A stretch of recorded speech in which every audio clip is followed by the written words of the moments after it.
Married at First Sight and After Party, Season 18, Episode 14. It's about to go down. Couples retreat. In this episode, the cast headed out to the couples retreat, and there's always drama or some kind of juicy tea spilled during the couples retreat. Let's go. Hi, I'm Tamara, and this is Tamara Lynette Tells. This episode of After Party featured Carla, Chichi, and Nancy Drew. After Party had some good moments. Keisha has been getting some good tea from the cast, so we're going to talk about it. And before we do, a big announcement dropped a few days ago. Married at First Sight is moving to a different network. It's moving to the Peacock Network. So they're going to finish out this season on Lifetime. And later this year, season 19 will premiere on Peacock. Now, I don't know when season 19 will start, but Peacock has ordered 3 seasons of the show, which means there will be a season 19, 20, and 21, to say the least. Meanwhile, nobody has Peacock, child. But don't worry, I gotcha. I'll make sure I get my hands on it and keep this party going. And finally, this video is sponsored by Skims, and I look forward to telling you about them later. And I really hope that you'll give them a try. By supporting them, you actually support me in this channel. Thank you. All right, now let's get into this episode, starting with Chi-Chi and MM. So they met with Dr. Pia. MM showed up first and told Dr. Pia there's been no communication. So while he was on his little trip, he didn't reach out, but he's back now and still hasn't reached out. Chi-Chi's like, lose my number and go ask somebody else all your questions, girl. So he rolls in and greets Dr. Pia with a hug. MM stayed in her seat, and then Chi-Chi sat down, didn't give MM any eye contact, and was looking just straight at Dr. Pia. So Dr. Pia says, you're not going to greet your wife? And he said, how you doing? To MM, and told Dr. Pia he was about to say something, but she didn't give him a chance. Now, MM also wasn't giving eye contact. It didn't look like she was going to say hi either. So anyway, he said he hasn't reached out because he took this weekend to center himself from everything going on and needed some solitude and safety. He made it sound like he was in a witness protection program for 2 days. So he went on to accuse MM of throwing things in his face after they agreed to let bygones be bygones. He was complaining about the time she wanted to talk about the week he wouldn't communicate with her. So he called her aggressive and said when things don't go her way, she blows up at people. Now, I noticed he said people. They didn't ask him for an example, but I have a feeling he's still referring to the story he told on After Party a few weeks ago when they were in a car and an old lady was crossing the street or something like that, and MM yelled at her for taking too long. That happened on the After Party episode where Keisha got him to admit that he was personalizing the way MM treated other people rather than the way she treated him. Anyway, he said he doesn't have the desire or want to be in this marriage anymore. Boom! There it is. He said it. MM, you're free. You don't have to keep trying anymore. Unfortunately, she didn't hear me shouting at her through the TV, so she got up and walked away all upset. So she went to the restroom, cried a little, then came back. She said she needed a minute to process. Now, an After Party, after watching the scene back, he said, I see I wasn't expressing myself good. Welcome to you, sir. This is what folks have been trying to tell you all along. So Dr. Pia straight up said, this relationship feels toxic. And she said she doesn't want to force them to be together. Then she asked them what they want. Instead of asking them what they want, she should have been trying to encourage them to go their separate ways. So MM said, MM, she said she wanted to move forward, but not as things are right now. MM, just because you've had worse doesn't make him good. So Chi-Chi said something to the effect of knowing what he can do. They chopped up his answer in the edit, it seemed like, but it sounded like he was ready to put in some effort. So Dr. Pia encouraged them to talk things out. Girl, isn't that what you're there for? Keep them talking. So to the confessional cam, Chi-Chi said, you can want something 1,000 times, but it doesn't mean it was meant to be. I just want to end on a good note with some semblance of friendship. Friend? Really?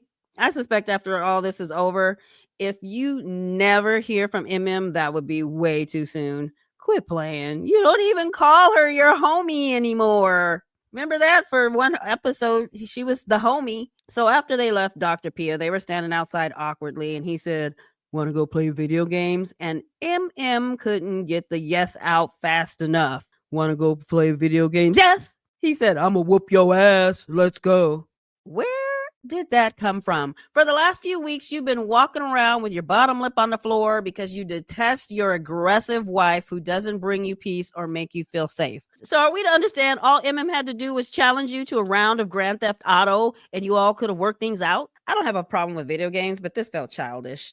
Now, to the confessional cam, MM said he's hurting and I'm not sure what the root of that is, but I'm still in this. I'm a married woman until I'm not married anymore. MM, I'm gonna need you to raise your standards, please. No, correction. I'm gonna need you to get a standard.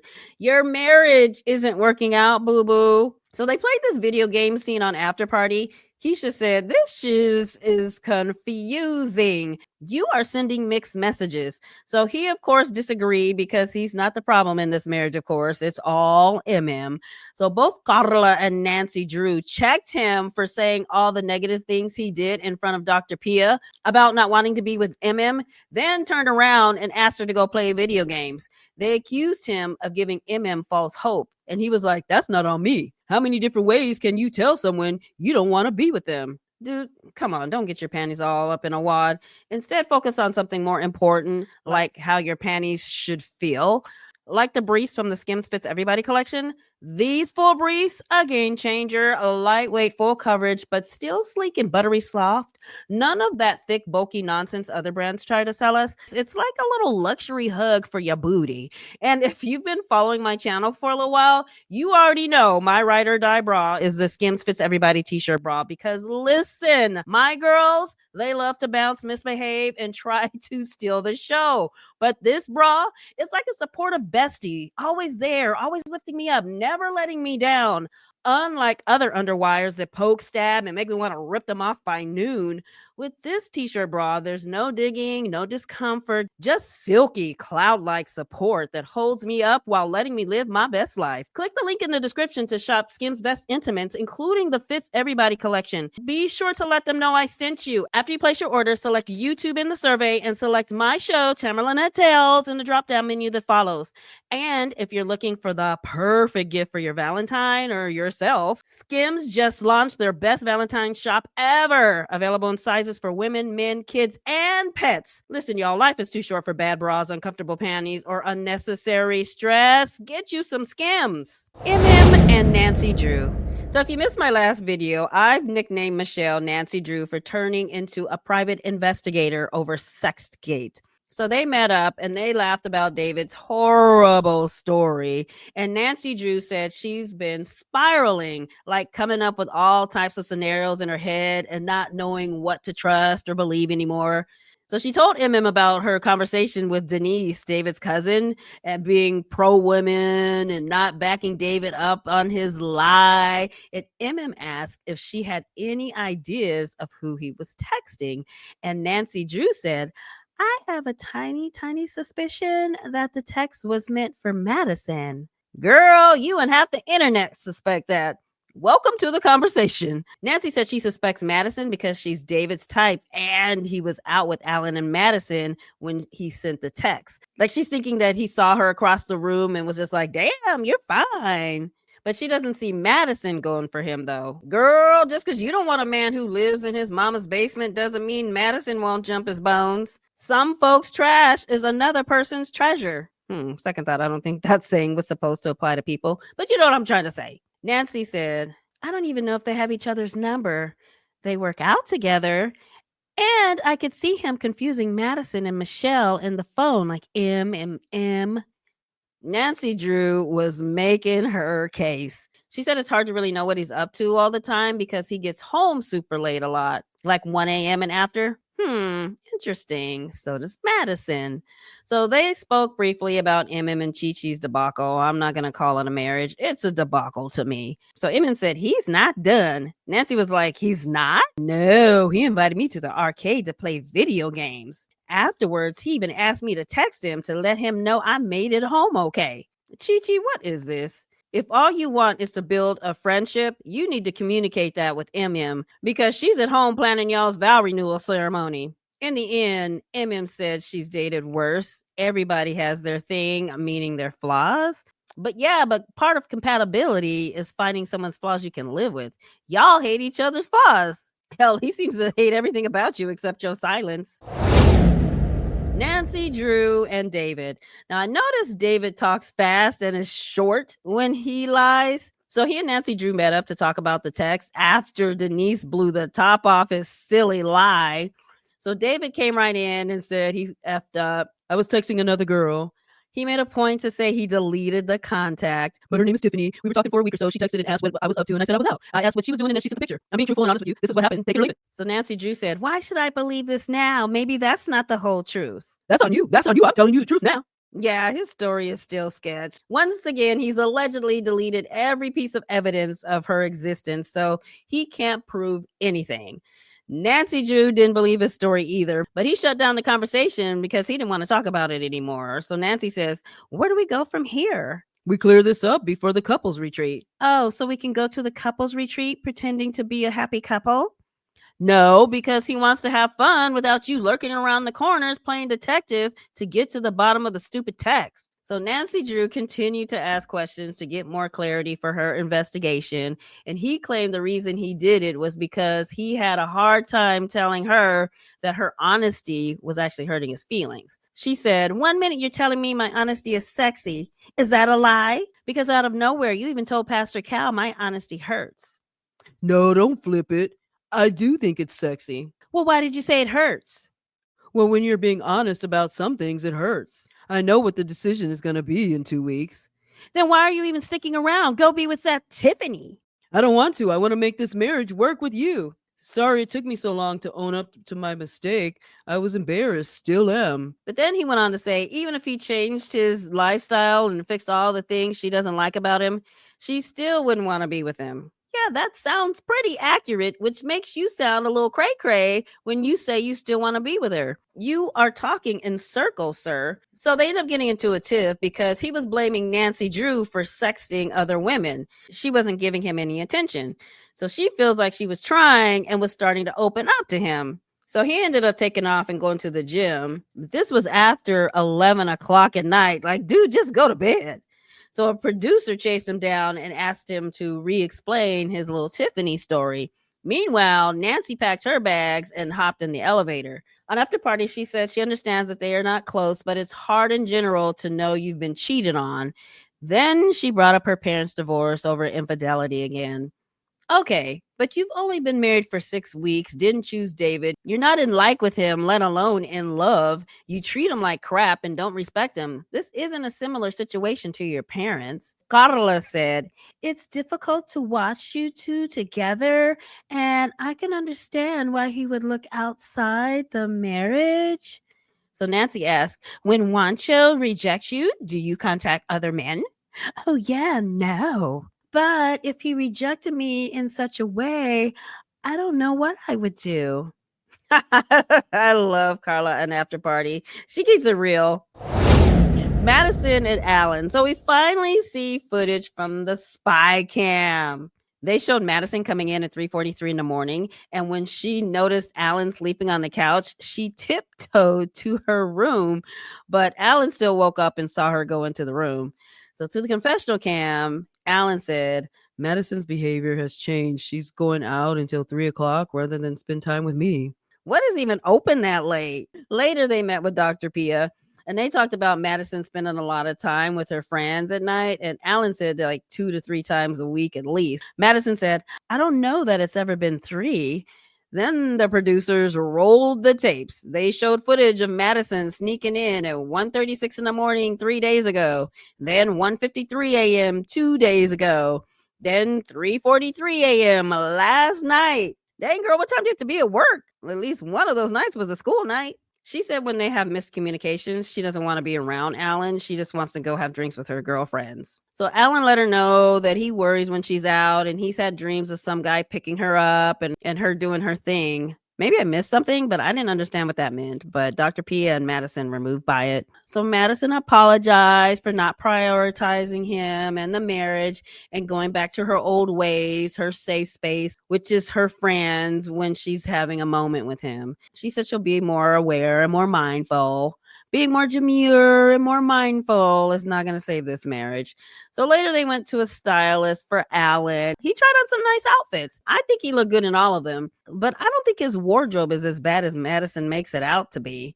In this outfit, Madison said, "You look hot." She's another one sending mixed messages. She does not want that man. Carla and Juancho. They went to an intuitive healer. Before they walked in, Carla said, "Juancho has been really open to work on our intimacy, but I think his energy needs some healing. I'm hoping she can share some insight today and make a romantic connection. May we prosper, may we grow, may we flow in abundance." That's my girl. So Intuitive said things like, "Whoever put you two together did a good job." I was like, is this a producer pretending to be an intuitive? This felt like a plant. So afterwards, Wanso said he doesn't like tarot card readings and he's not reading too much into what the cards had to say for him. So later, Wancho met with one of his friends and told him he's not much into crystals, incense burning, and tarot cards. But on after party, Carla said Wancho's brother does tarot readings. His entire family is aligned with Carla's beliefs. She's not sure why he's so resistant, but she said she's in the friend zone for sure. And she told Keisha, "When a man wants you, girl, he comes for you." Camille and Thomas, they're doing good. They're trying to decide where to live after decision day. They both have time on their lease. So Camille wants Thomas to step up and take the lead on how to resolve their living situation.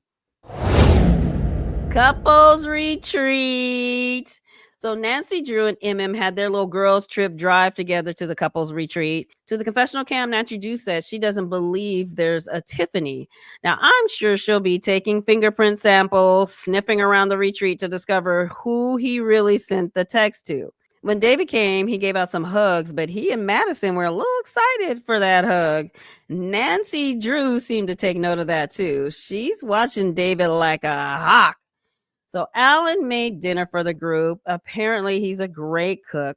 So long after everyone was settled in and sitting down for dinner, Chi-Chi came rolling in. Same way he did at the 1 month dinner, rolled up late. So he said he couldn't eat because they're serving shellfish and he's allergic. He pulled MM to the side and asked her to sign divorce papers, or rather, divorce paper. MM was like, "There's only one page here. Where are the other pages? This isn't the signature page." Chi-Chi was like, "Will you just sign it, please?"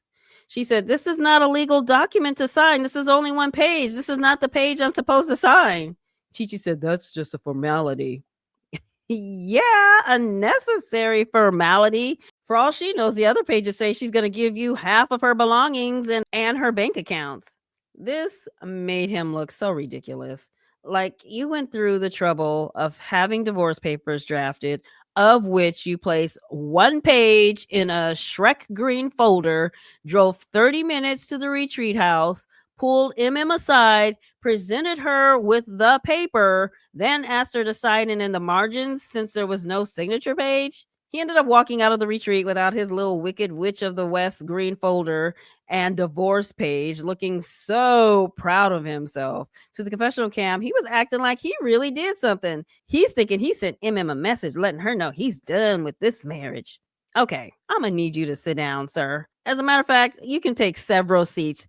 You did nothing other than make yourself look like a nincompoop, grandstanding without a stand. This little scene seemed so fake. And if you're thinking the same thing, the word on the street is that this was staged by producers. This is according to MassFan, who tends to get pretty accurate intel. Now, on After Party, they played this scene, and afterwards, Chi-Chi lit up about this moment. "I was done. I was ready to get this thing done. But the moment she blew up, I had to go." Blew up? MM was cool as a cucumber, and from what we were shown, she didn't even raise her voice. I'm starting to see when someone disagrees with him or challenges what he says, he takes offense and sees it as a blow up. So on After Party, Carla told Chi Chi about himself. She said, "You driving there to do that was silly. It seemed like you were there to embarrass MM, but it backlashed and ended up turning on you." In other words, they were laughing at you, bro. It doesn't appear as though the cast likes him very much. After he left the retreat, explained what happened. Said he came there hoping to get a reaction, wanting her to make a scene like she did at the 1 month, which I believe the producers were hoping would happen more than Chi Chi was hoping. So the group started talking about Chi Chi. Wancho talked about him being a teacher and should try to be an example, and he needs to reflect on his behavior. Where Nancy Drew said he's not going to reflect because he thinks he's the victim. And Thomas said, "The difference between him and the rest of us is he doesn't open up or share his true feelings and do some self reflection. He has advice for everyone else, but never takes accountability." After the season is over and we see pictures of the husbands hanging out, I wouldn't be surprised if Chi Chi isn't in any of the pictures. Speaking of pictures, here's a very recent pictures of the wives celebrating Camille's birthday on February 1st of 2025. Only 4 of the 5 wives in this picture. Very interesting. Anyway, back to the dinner. They went around the table talking about the state of their feeble marriages. Nancy Drew said, "I think David wants to go next." "Oh, I do?" "Nancy Drew, you are getting a little too cocky. Your rude behavior isn't erased because he got caught sexting. You were still a jerk for 6 weeks, ma'am." So David admitted to lying about the text message and he said he effed up. He explained he wasn't getting the attention in his marriage that he'd hoped. So he apologized to everyone for lying because he was sticking to his stupid lie every time, no matter where the topic came up. It was funny. Thomas was giving him props for owning up to it. And Nancy Drew was like, "Hold on, Sparky. I had to talk to his cousin Denise to get the truth. And that's when he finally came clean. Otherwise, he lied to me for several days." In other words, don't pat him on the back. If it wasn't for his cousin, he'd still be up there lying, trying to convince everybody that he was sexting a food picture. So Nancy Drew said David's trying to blame her for it. She did admit to being super slow with pulling down her walls, but she was trying and getting there. Girl, you drilled a tiny little peephole in your walls. My pinky finger couldn't even fit through your little hole. So let's calm down with characterizing it as my walls were coming down. So David said he hasn't had a handhold or a kiss since their wedding day. Now I noticed Nancy's eyes perked up when he said that, like, "Oh, of course not," like, ugh. But Nancy took it to the streets and looked over at Madison and Alan, then asked them if they've kissed since their wedding day. Alan said no, and Madison instantly got annoyed. So Alan tried to explain the difference between his relationship and Nancy Drew's and David's. But David cut him off. He said, "I would just chill it, bro." And Madison agreed, grumbling something under her breath, like, "Don't bring up me kissing my husband in front of my boyfriend." So Alan dropped it, and Nancy apologized for bringing them into it. And Madison was still mad, though. She walked away from the table, mumbling, "I'm about to pack my bags and leave this effing place." I don't know if they cut something out, but her anger didn't seem to fit the crime. When Madison and David work out, I think Madison is hearing deep details of David's side of the story and can't stand Nancy Drew. So now Madison is sitting there like, "Keep my name out your mouth." Now, to the confessional cam, Nancy Drew said she was trying to give Madison the benefit of the doubt, but her storming out was suspect.